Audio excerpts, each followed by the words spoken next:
Zaburi 127 inasema, Bwana asipojenga nyumba, wajengao hufanya kazi bure.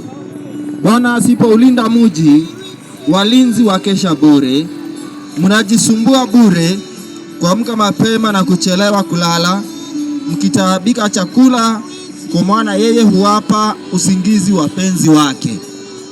Neno linaniambia kwamba ati Mungu ndiye hupeana. Kumbe sio bidii yetu ambayo inatupatia, sio maarifa yako ambayo yatafanya ufaulu kwa maisha, ni kumtumainia Mungu. Na ndio maana tumesomewa tukaambiwa bila imani hauwezi kumpendeza Mungu. Na hapo unaposoma unasikia Mungu ndiye hupea wapenzi wake usingizi.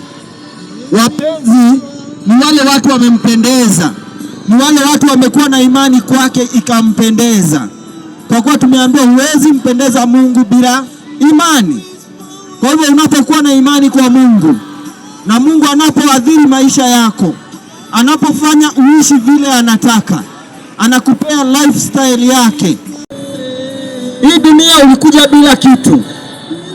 Hii dunia umehangaika, lakini siri ni moja, utaondoka bila kitu. Hautatoka na chochote. You came with nothing, you struggled for everything, but you will live with nothing. Kitu moja ambayo utatoka nayo ni Mungu peke yake. Kitu moja ambayo utatoka nayo dunia hii ni imani yako kwa Yesu. Hiyo peke yake ndio utaenda nayo mbinguni. Lakini utajiri utawacha, magari utawacha, masuti utawacha, tuking'ang'ania hapa. Hata ile pesa unakataa nayo, utawacha ule mtoto wako mlevi akizivaa.